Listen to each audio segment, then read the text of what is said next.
umwuka mumeka.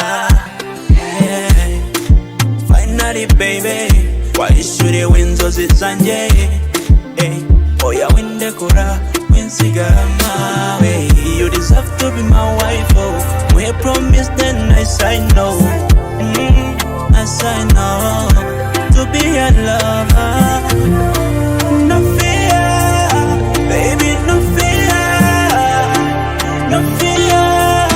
Why you wanna live away? No fear, baby, no fear, no fear. Why you wanna live away? Live away, live away, baby, live away. Yeah.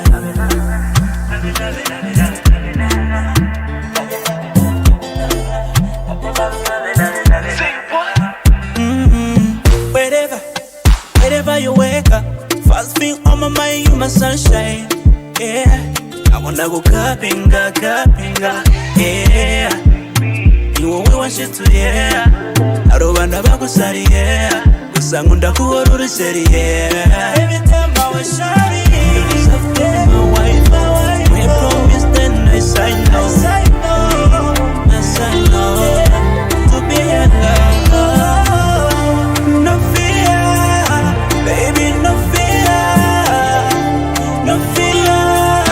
Why you wanna live away? No fear, baby, no fear, no fear. Why you wanna live away? Live away, live away, baby, live away. Yeah.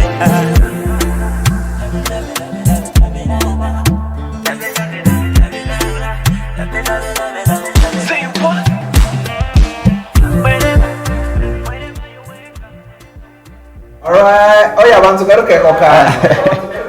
Byemewe. Gasubiremo. Owe rugingo nicumagizaho. Uri nk'umwuka mumeka. Finally pepe, wayishuriwe inzozi zanjye.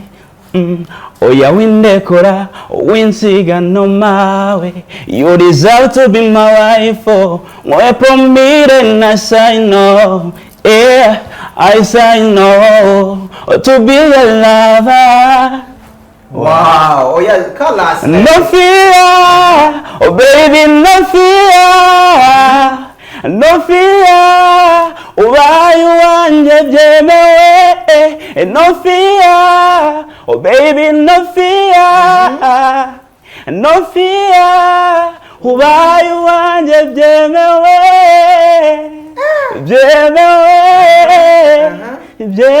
away? Oh baby, me away.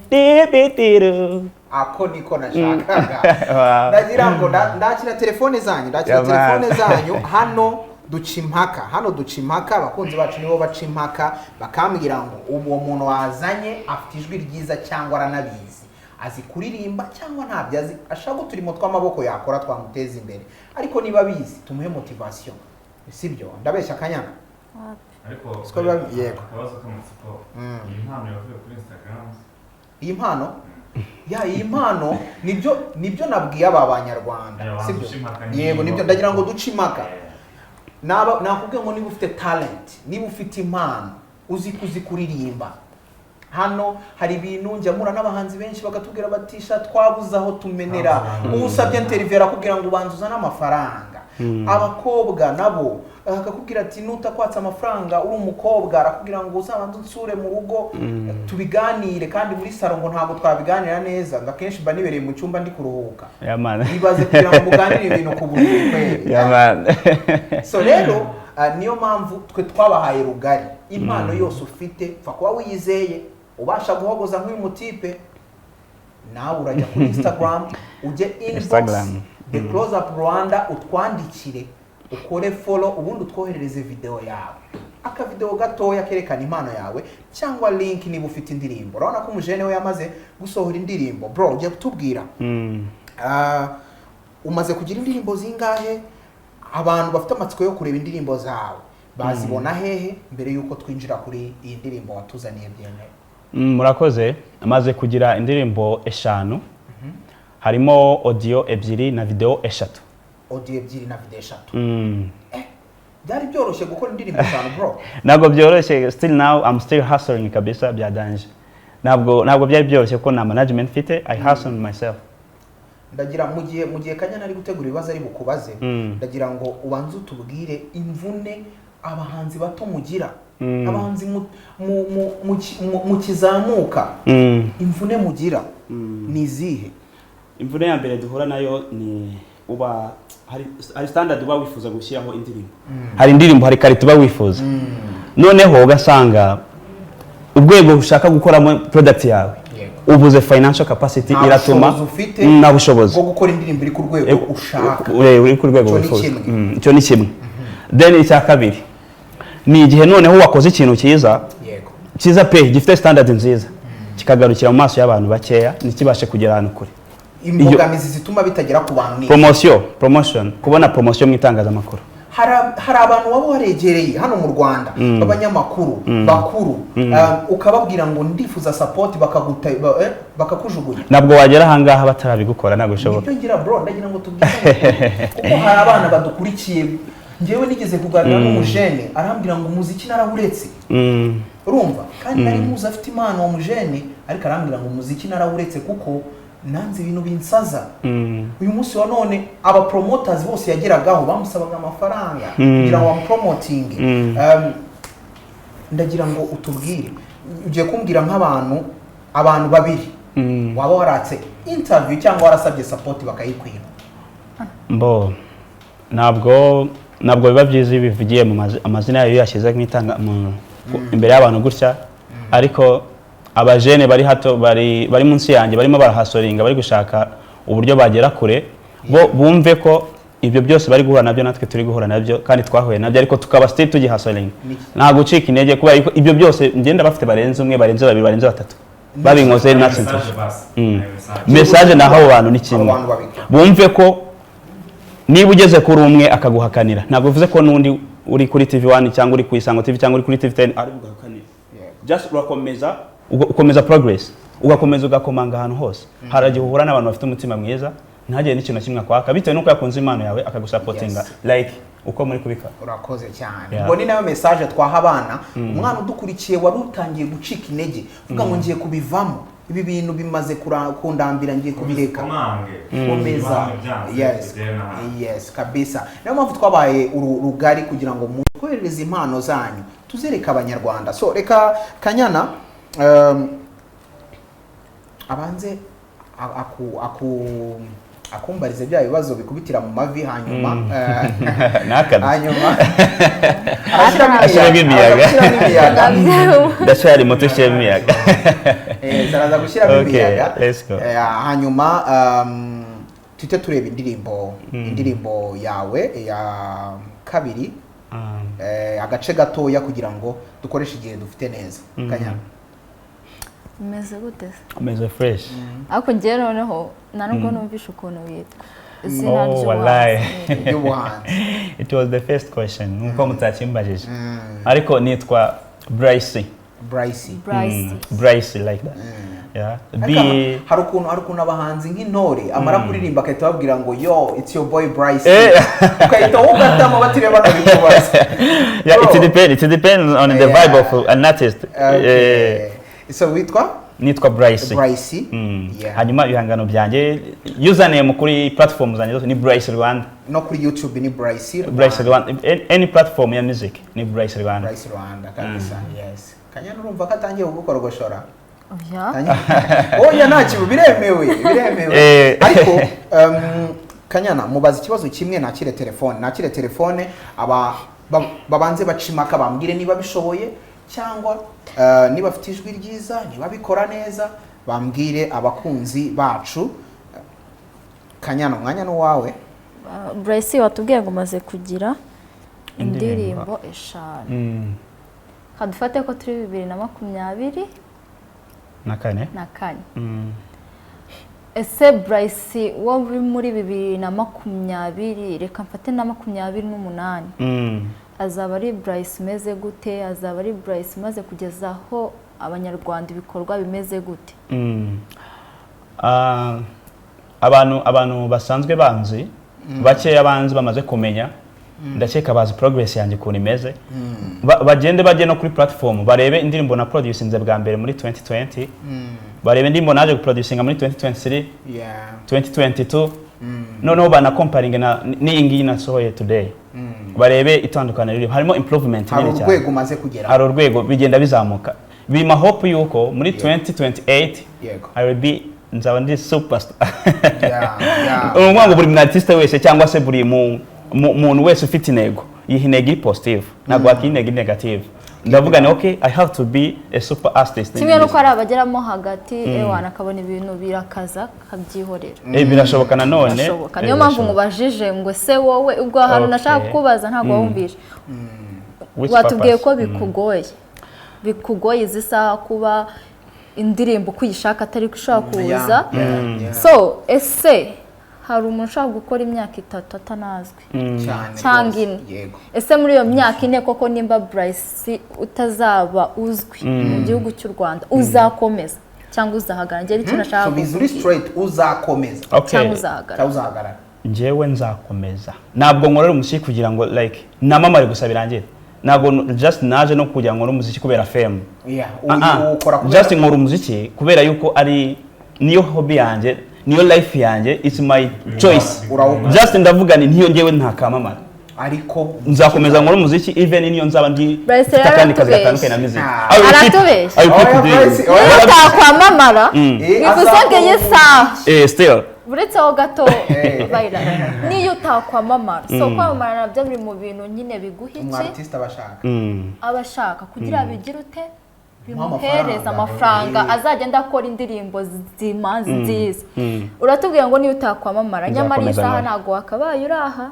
waje gupromoting indirimbo yawe wakabaye uryana dore impamvu so waje dore impamvu mvuze ngo niyo ntakamamara dore impamvu mvuze ngo urabikeneye okay ndabikeneye now kubera yuko mfite focus ya future ariko muri yo ufite like business idea planning amo profit na loss numva ngo uyu muziki birashoboka yuko udashobora kuba wangira umusuperstar birashoboka ko udashobora kwamamara ngo nungwe n'uyu muziki ariko bitewe nuko wenda nize university ndavuga ni wenda apart y'uyu muziki nshobora kuba mfite degree yanjye muri ibintu runaka bishobora kuzama creation opportunity ya business runaka nkabasha kubikora noneho ugasanga hari n'igihe bibaye yuko ubona andi mafaranga mu gihe runaka avuye muri ya business cyangwa se bikamufasha still ubikunda yes uvuga ndabyumva cyane nicyo kintu mvuga nago akenshi nta nubwo ugomba gufokasinga cyane ngo wumve ngo ubuzima bwawe bwose niho buri just ugomba kubika kuko ubyishimiye ukabishoramo imbaraga zawe zose Imana nayo ikagira ikintu ikora ndabyumva cyane reka nakire telefone umuntu umwe hanyuma tugenda tugana ku musozo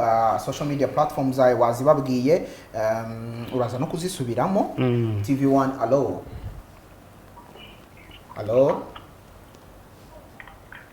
allo yes urongera ijwi ninde tuvugana na Aline uherereye he Aline Huye weekend ihuye imeze ite imeze neza cyane Huye kabisa vuba hanga turaza kuba turi Huye Aline ni bande muri gusangira weekend n'abavandimwe uyu muhanzi wamubonye turimo turasupportinga namubonye ari kubishobora ari kubikora arabishoboye ariko nanone akeneye promotion areke kuvuga ngo niyo atakamamara muri make avugisha ukuri avuge ngo ndabyifuza kwamamara tumufashe turajya kuri YouTube yavuze ko adashaka kwamamara okay ubwo ahindura imvugo ase bugufi kabisa urakoze cyane araza gusobanurira ariko nanone hanyuma niki yakongera ku muziki we kugira ngo urusheho kuryoha ugire naho umugeze ikintu yakongera ku muziki rero uyu muhanzi wacu yego nareke kubishyiramo ibikabyo yego reka ko bijyanye n'ibyo ishora rifite ryiza kabisa ibisomba ariko abigendemo gake gake kabisa. Urakoze cyane, mbwira impano ufite ubundi. njye nta mpano mfite, nta niyo kurya. kurya byarananiye ndabyo.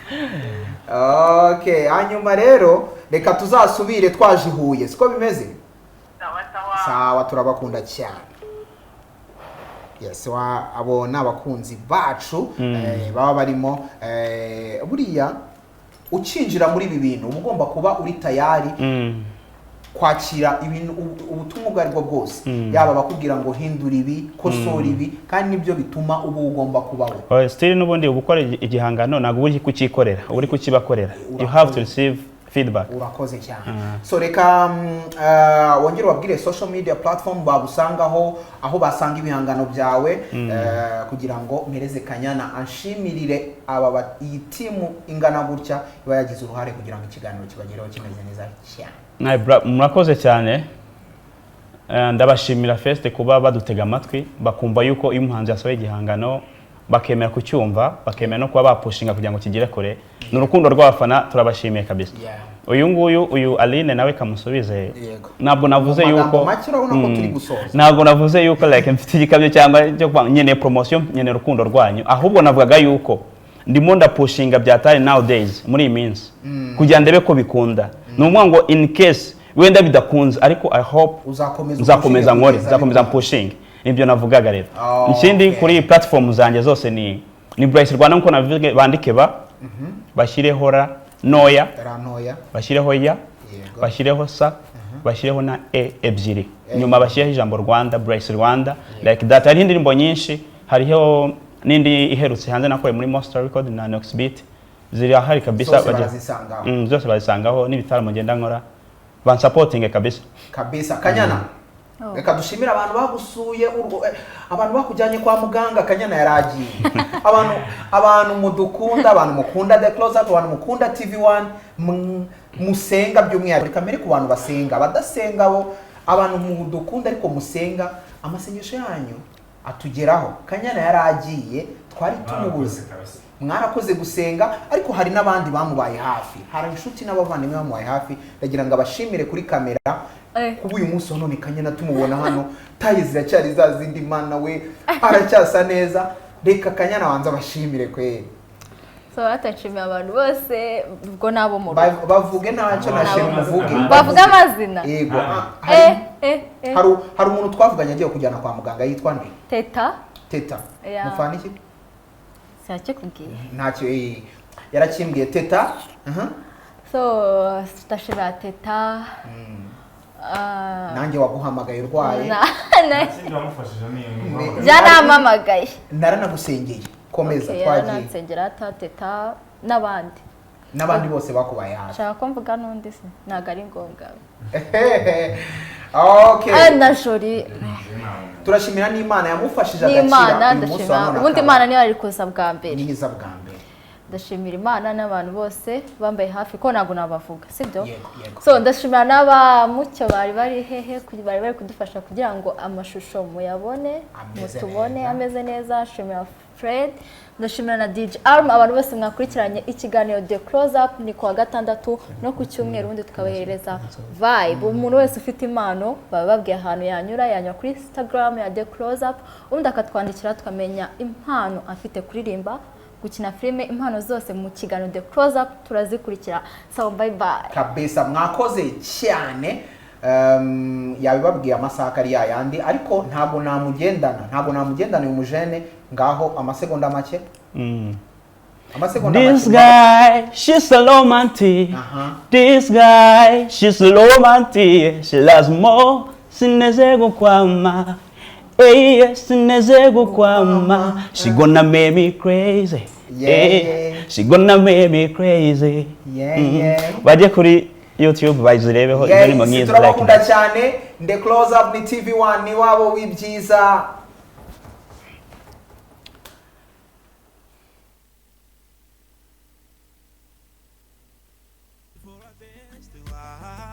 I search for a best woman. No one is above hejuru y'ubwiza bwawe. Hey, urabaruta si byinshi ko gusa.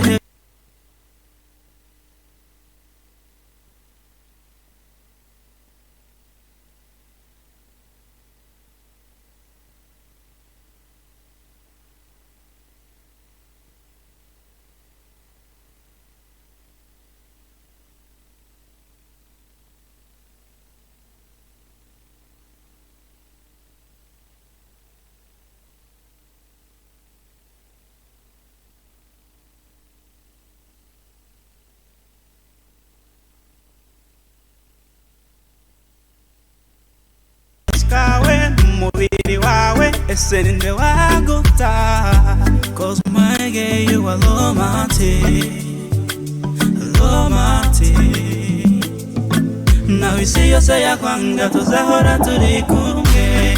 This guy she's so romantic, this guy she's so romantic, she loves most sinazego kwama. Hey yes sinazego kwama, she gonna make me crazy. She gonna make me crazy. She gonna make me crazy. She gonna make me crazy.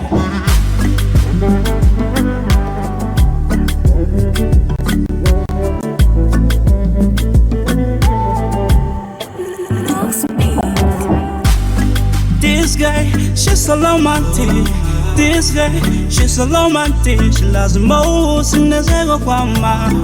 Hey yes, in the zego kwama. She gonna make me crazy. She gonna make me crazy. She gonna make me crazy. She gonna make me crazy.